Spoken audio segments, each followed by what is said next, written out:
आज के वीडियो में मैं आपको एक्सप्लेन करूंगा दैट इज वैलेंसी क्या होता है और केमिकल फॉर्मूला हम लोग किसे कहते हैं और कोई भी केमिकल फॉर्मूला को हम लोग कैसे लिखेंगे वो सीखेंगे। ठीक है, हम लोग क्लास 9 साइंस का चैप्टर 3 कर रहे थे that is atoms and molecule. आज का वीडियो लेक्चर नंबर 7 है। इसके पिछले वीडियो में दैट इज लेक्चर 1 से लेक्चर 6 तक मैंने आपको एक्सप्लेन किया था एटम्स क्या होता है और उसके प्रॉपर्टीज के बारे में, और इसी के साथ साथ अभी तक हम लोग एटम्स के बेस के ऊपर लॉ भी पढ़ चुके हैं that is law of conservation of energy and law of constant proportion. ठीक है, और उसी के साथ साथ अभी तक मैंने आप लोगों को एक्सप्लेन किया है एटम्स और मॉलिक्यूल्स। ठीक है, मॉलिक्यूल्स क्या होता है और कंपाउंड किसको बोलते हैं। ठीक है ना, तो सारा कंसेप्ट आपको मैंने क्लियर एक्सप्लेन कर दिया। ठीक है, तो अगर आपको सारा कंसेप्ट एक बार फिर से सीखना है तो आप लोग उसको मेरे यूट्यूब चैनल में देख सकते हो। ठीक है, उसको मैंने यूट्यूब में अपलोड कर दिया। ठीक है, तो स्टार्ट करते हैं क्लास। यहाँ पे सबसे पहले हम लोग पढ़ेंगे वैलेंसी क्या होता है। तो अगर आपसे कोई भी पूछे कि वैलेंसी क्या होता है तो आप लोग डायरेक्ट बोलना that is combining capacity, that is combining capacity of an atom या एलिमेंट। कोई भी एटम का या एलिमेंट का जितना कॉम्बाइनिंग कैपेसिटी होता है उसको हम लोग क्या बोलते हैं, वैलेंसी। ठीक है ना, मैं फिर से बोल रहा हूं, अगर आप लोग को एग्जाम में पूछे कि वैलेंसी क्या होता है तो आप लोग बोलना डायरेक्ट कि कॉम्बाइनिंग कैपेसिटी, कि कोई भी अगर एटम है तो उसका कॉम्बाइन होने का कैपेसिटी या पावर कितना है उसको हम लोग क्या बोलेंगे, दैट इज वैलेंसी। ठीक है, जैसे कि मैं एक एग्जांपल देता हूं। यहां पे अगर कार्बन एक एलिमेंट लू तो कार्बन जो एलिमेंट है उसका वैलेंसी 4 होता है। ठीक है, उसका वैलेंसी कितना होता है, 4। अब ये अगर इसका वैलेंसी 4 है तो इसका मतलब ये है कि ये कार्बन जो है बाकी दूसरा एलिमेंट के साथ वो कॉम्बाइन हो सकता है, लेकिन कितना एलिमेंट के साथ, 4 एलिमेंट के साथ, बिकॉज इसका वैलेंसी कितना है, 4। तो अगर कोई भी एलिमेंट और कोई भी एटम के पास जितना वैलेंसी होता है उतना उसका कॉम्बाइनिंग कैपेसिटी होता है। जैसे मैंने आपको क्या बोला कि कार्बन का वैलेंसी जो होता है वो कितना होता है, 4। तो इसका मतलब ये है कि कार्बन क्या होता है, कार्बन का वैलेंसी, ये सपोज क्या हो गया, मान लीजिए इलेक्ट्रॉन हो गया, तो कार्बन क्या कर सकता है, वो 4 एलिमेंट के साथ कॉम्बाइन हो सकता है। ठीक है, जैसे कि मान लीजिए यहाँ पे हाइड्रोजन आ गया तो इसके साथ कॉम्बाइन हो जाएगा, इसके साथ हो जाएगा, इसके साथ। तो वैलेंसी का मतलब होता है कि कितना एलिमेंट के साथ कॉम्बाइन होना, कितना कॉम्बाइनिंग कैपेसिटी है कोई भी एलिमेंट के पास, उसको हम लोग बोलेंगे वैलेंसी। जैसे कि मैं आप लोग को और एग्जांपल देता हूं, जैसे मान लीजिए नाइट्रोजन का जो वैलेंसी होता है वो होता है 3। नाइट्रोजन का वैलेंसी होता है 3। तो अगर नाइट्रोजन का वैलेंसी 3 है तो इसका मतलब ये नाइट्रोजन कोई भी दूसरा एलिमेंट के साथ, कोई भी दूसरा 3 एलिमेंट के साथ कॉम्बाइन कर सकता है। ठीक है, उसको हम लोग क्या बोलते हैं, कॉम्बाइनिंग कैपेसिटी। ठीक है, अब जैसे कि मैं और एग्जांपल देता हूं, मान लीजिए एक ऑक्टोपस है और ऑक्टोपस के पास, ठीक है, जो ऑक्टोपस है उसके पास मान लीजिए 8 लेग है। कितना लेग है, 8 लेग। ठीक है, और यहां पे अगर ऑक्टोपस के पास 8 लेग है या 8 आर्म है, हैंड बोल सकते हैं, ठीक है ना, तो अब बताइए वो कितना ह्यूमन को वो क्या कर सकता है, दैट इज वो पकड़ सकता है। अगर ऑक्टोपस के पास 8 आर्म है तो कितना ह्यूमन को वो कैप्चर कर सकता है, एक कैप्चर कर सकता है। तो दैट मीन्स ऑक्टोपस के पास कॉम्बाइनिंग कैपेसिटी कितना हुआ, 8 हुआ, बिकॉज उसके पास क्या है, 8 आर्म है, इसीलिए 8 लोग को पकड़ सकता है। ठीक है ना, तो इस चीज को हम लोग क्या बोलते हैं, कॉम्बाइनिंग कैपेसिटी। ठीक है, दूसरे एलिमेंट के साथ कॉम्बाइन हो जाना मतलब जुड़ जाना। जैसे यहाँ पे मैंने बताया आप लोग को कि नाइट्रोजन के पास 3 होता है, नाइट्रोजन का वैलेंसी कितना होता है, 3।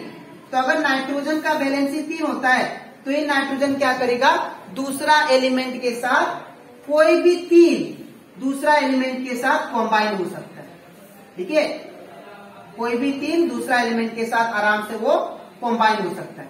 उसको हम लोग क्या बोलेंगे, that is combining capacity, that is valency. ठीक है, तो आई होप आप लोग को ये वैलेंसी टॉपिक क्लियर हो गया। ठीक है, अब यहाँ पे हम लोग सीखते हैं कि ये वैलेंसी काम क्या करता है। अब याद रखिएगा, ये वैलेंसी के थ्रू हम लोग कोई भी केमिकल फॉर्मूला लिख सकते हैं।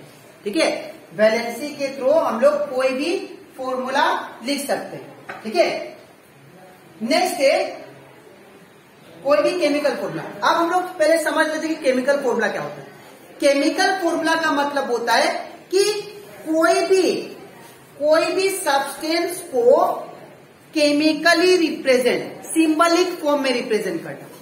अगर कोई भी सब्सटेंस को अगर हम लोग सिंबलिक फॉर्म में रिप्रेजेंट करते हैं तो उसको हम लोग क्या बोलेंगे, दैट इज उसका केमिकल फॉर्मूला। अगर कोई भी सब्सटेंस को अगर मैं सिंबलिक फॉर्म में, ठीक है ना, सिंबलिक फॉर्म में रिप्रेजेंट करता हूं तो उसको क्या बोलेंगे, उसका that is chemical formula. Example है यहाँ पे देखिए आप लोग को मैंने एग्जांपल दिया है सॉल्ट का। जो हम लोग घर में सॉल्ट खाते हैं तो वो जो टेबल सॉल्ट होता है जो घर में खाते हैं उसका फॉर्मूला क्या होता है, या उसको हम लोग क्या बोलते हैं, सोडियम क्लोराइड। क्या बोलते हैं, सोडियम क्लोराइड। तो अगर उसको सोडियम क्लोराइड बोलते हैं तो उसका फॉर्मूला क्या होगा। तो अगर मैं इसको सिंबलिक फॉर्म में रिप्रेजेंट कर दूं, दैट इज इसका जो सोडियम का जो सिंबल होता है वो Na होता है। क्या होता है, Na। ठीक है, और क्लोराइड का जो सिंबल होता है वो Cl होता है। ठीक है, तो अगर कोई भी सब्सटेंस को यहाँ पे क्या था, सोल्ट था, ये सोल्ट था ना, सोडियम क्लोराइड, ये क्या था, सोल्ट था, टेबल सोल्ट जिसको बोलते हैं, जो घर में हम लोग खाते हैं। ठीक है, टेबल सोल्ट। तो अगर ये टेबल सोल्ट को अगर मैं सिंबलिक फॉर्म में लिख देता हूं तो ये क्या हो जाएगा, उसका केमिकल फॉर्म। क्या हो जाएगा, ये हो जाएगा दैट इज केमिकल फॉर्मूला। अब जैसे आप लोग सुने होंगे दैट इज वाटर। ठीक है ना, अब ये जो वाटर है, ठीक है ना, ये जो वाटर है, ठीक है ना, ये भी एक टाइप का सब्सटेंस है ना, जो हम लोग घर में वाटर यूज करते हैं ना, उसको अगर मैं केमिकल सिंबलिक फॉर्म में रिप्रेजेंट करूं दैट इज क्या हुआ था, H2O। तो ये जो H2O है ये क्या है उसका, ये केमिकल फॉर्मूला ऑफ वाटर। ठीक है, तो आई होप आप लोग को दैट इज केमिकल फॉर्मूला क्या होता है वो भी आप लोग का कंसेप्ट क्लियर हो गया। ठीक है, और वैलेंसी भी। ठीक है, अब इसके नेक्स्ट स्लाइड में मैं समझाऊंगा आप लोग को कि केमिकल फॉर्मूला लिखते समय क्या क्या आपको ध्यान रखना है। तो कुछ रूल समझाऊंगा। ठीक है, तो इसके बाद rules for writing chemical formula. मैंने आपको बताया था कि केमिकल फॉर्मूला को लिखने के लिए कुछ रूल्स होता है। ठीक है, अब वो रूल्स क्या क्या है, ठीक है ना, वो मैं बताता हूँ। सबसे पहला rule that is right valency of the ion. जो भी आपको आयन प्रोवाइडेड होगा, ठीक है, इसका सबसे पहले आप लोग को वैलेंसी लिखना है। ठीक है, जैसे कि यहाँ पे आपको कोई एग्जांपल दिया मैंने, सोडियम का वैलेंसी N+ दिया है। N+ का मतलब होता है यहाँ पे कुछ नहीं, मतलब 1 है वैलेंसी। ठीक है, और क्लोराइड का वैलेंसी क्या है, दैट इज Cl-। तो Cl- का मतलब यहाँ पे कुछ नहीं, मतलब क्या है, 1 है। यहाँ पे कुछ नहीं, मतलब क्या है, 1। ठीक है, अब इसके बाद क्या करना है, number 2, when a compound contains a metal and non metal. अगर आपको कोई भी कंपाउंड दे दिया और उसमें आपको मेटल दे दिया और एक नॉन मेटल दे दिया, ठीक है, तो आपको आप जो भी सिंबल लिखोगे वो उसका हमेशा मेटल पार्ट पहले लिखना है और नॉन मेटल पार्ट बाद में लिखना है। तो यहाँ पे मैंने एग्जांपल लिया है और ये एग्जांपल के थ्रू हम लोग इसको समझते हैं। तो ये आपको जो एग्जांपल दिया है सोडियम, ये एक टाइप का याद रखिएगा क्या है, मेटल है। ठीक है, और दूसरा जो है ये जो है इसको बोलते हैं लोग नॉन मेटल। ठीक है, तो एक आपके पास मेटल है और एक आपके पास नॉन मेटल है। ठीक है, तो अगर आपको इसका केमिकल फॉर्मूला लिखना है तो सबसे पहले आप क्या करो, इसका वैलेंसी देखो। इसका वैलेंसी कितना है? इसका वैलेंसी है दैट इज 1, ठीक है ना, उसने मतलब 1 यहाँ पे, ठीक है, +1, तो यहाँ पे मैंने 1 लिख दिया, ठीक है। अब इसका क्लोराइड के ऊपर कितना चार्ज है? 1।